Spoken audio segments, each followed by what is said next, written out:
Donc nous, on est la compagnie Grenrot.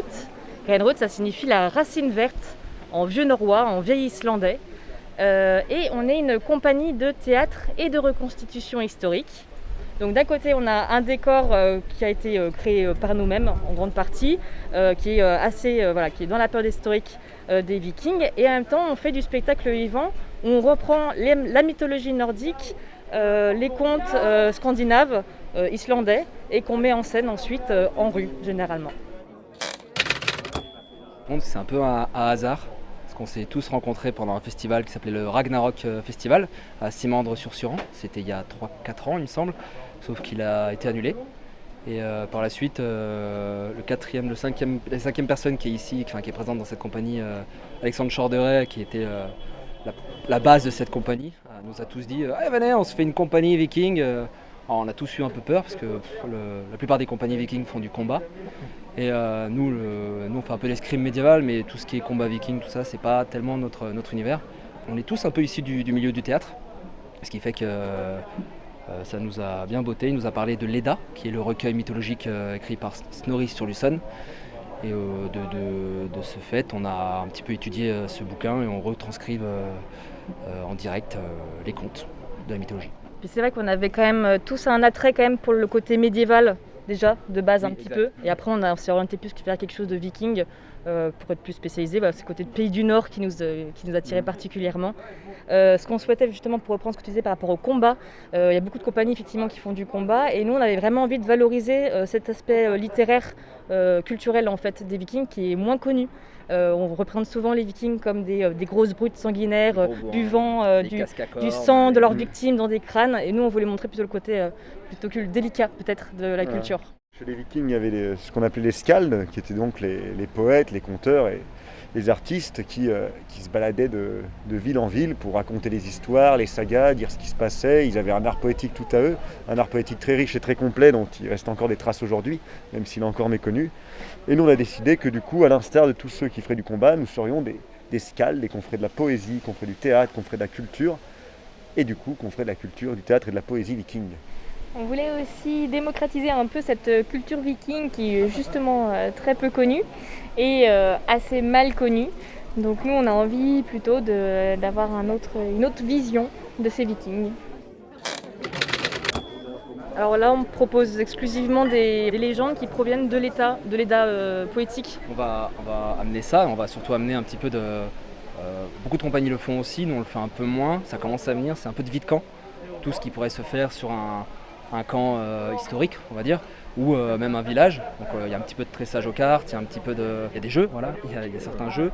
Dans nos contes aussi, on a parlé tout à l'heure par exemple de l'hydromel, de la création de l'hydromel selon la mythologie. Et donc on commence aussi à s'orienter à en fabriquer, pour voir comment ça se fait, pour un peu respecter aussi ce qu'on est en tant que viking, parce qu'ils aiment bien l'hydromel, l'air de rien, même s'il y a pas, on n'aime pas trop le côté bagarre, et c'est aussi des gens de taverne, ça reste quand même des humains comme vous et moi, et on peut aussi apprécier ce genre de produit. Et ce qu'on a bien envie de montrer, c'est aussi à travers notre petit camp, de quand même d'immerger un peu le public dans un univers. Et comme on est quand même sur la thématique du voyage, c'est vrai que les Vikings étaient quand même avant tout des grands voyageurs, des grands commerciaux qui ont visité et sont allés voir beaucoup de pays. Donc c'est aussi montrer un petit peu cet aspect-là, quoi. Pour moi, la place aussi, elle est importante du fait que c'est un festival littéraire avant tout, où il y a des auteurs, des écrivains actuels, et que nous, notre travail, il est centré sur des auteurs et des écrivains qui sont anciens, justement. Donc c'est en particulier les historiens du XIIIe siècle qui nous ont rapporté les récits vikings, qui auparavant faisaient partie d'une culture orale, car les vikings n'écrivaient pas ou alors écrivaient très peu en runes. Et c'est ensuite la christianisation courant Xe jusqu'au XIIIe siècle, mais plus particulièrement au XIIIe siècle, qui a amené la lettre caroline qu'on connaît et qui a permis que toutes ces légendes soient écrites. Donc notre venue s'inscrit aussi dans une démarche littéraire, peut-on dire aussi. c'est vrai qu'avec les mesures sanitaires actuelles, il est compliqué de faire ce qu'on fait d'habitude. Voilà, au niveau de la distance, au niveau de... c'est vrai qu'on aime bien faire participer les gens dans nos spectacles en prenant carrément un rôle. On leur fait beaucoup, excuse-moi je te coupe, Non, on leur vas-y, fait vas-y. souvent jouer avec les objets qu'on a, avec les peaux de bête, avec les boucliers, on n'hésite pas à leur mettre entre les mains, à les prendre par la main, à leur dire hop, tu es ici, tu fais tel rôle et maintenant tu n'as plus qu'à t'être dedans et tu suis ce qui se passe. Autant les petits que les adultes. Les petits, on peut les... on les transforme en lutins et les adultes, on les transforme en dragons ou inversement. Et c'est assez marrant de voir que le public adore ça. Avec le Covid, du coup, malheureusement, on ne peut plus toucher les gens, on ne peut plus passer nos objets. On les touche de loin. Du coup, voilà, on les touche de loin, on les touche par les mots, exactement. On aime bien cette proximité avec les gens qui est vraiment très agréable, autant au niveau du regard que la complicité. Ça amène beaucoup de choses. Et là, c'est vrai qu'il manque quelques... toucher des gens. C'est la deuxième année. Alors, on était deux de la compagnie à être présents l'année dernière. On était greffés avec l'association La Nef des Premiers Hommes. On était venus parce qu'on connaît Joël de cette association qui nous avait amené à ce festival, nous avait présenté. On s'était dit, tant qu'à venir, autant venir dans notre univers en viking. Et on avait fait des premiers comptes l'année dernière à deux à ce festival.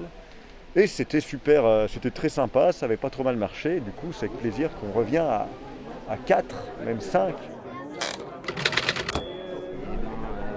Moi j'aime bien. Après je sais pas trop, vu que c'est la première fois que je le vois, je sais pas quelle taille il fait à la base. Parce que je sais plus trop comment mesurer la taille d'un festival, étant donné que depuis le mois de mars, on sait plus trop ce qu'il faut faire. On n'en a pas vu. Et malgré tout, non, c'est l'univers. Parce qu'on est quand même des geeks avertis, on adore le médiéval, le jeu vidéo, tout ce qui est livre, c'est assez sympa aussi de voir que ça sort un peu de l'ordinaire. Parce qu'en librairie, on voit les grands classiques, mais le Lovecraft, on en voit un peu, mais là on voit aussi d'autres auteurs qui sont un peu plus confinés et c'est assez agréable. Et c'est vrai que ça a l'air d'être qu'à chaque petit stand, avec que ce soit en intérieur ou en extérieur, chacun a un peu son petit univers. Et je pense que les gens qui viennent voir, donc nous on n'a pas encore eu vraiment le temps de passer voir tout le monde. Mais chaque visiteur va voir un petit bout d'univers un peu par-ci par-là comme un voyage. Voilà. Oui. C'est ça qui est bien réussi. Et voilà, vraiment, ça a l'air d'être un très chouette festival. On est très content d'être là quand même. Très bien organisé. Vraiment, pour les quelques expériences qu'on a eues, là on a notre temps de parole qui est millimétré. Il n'y a pas besoin de courir, on est prêt à la minute, c'est assez agréable. Oui, comme on est des grands fans nous aussi de tout ce qui est les univers fantastiques et littéraires, on est un peu comme des poissons dans l'eau ici. Donc c'est agréable de venir. Très agréable aussi, j'aime beaucoup cet univers et les illustrations sont très belles. D'ailleurs l'affiche est magnifique, donc on est vraiment très bien et on rentre dans cet univers très facilement.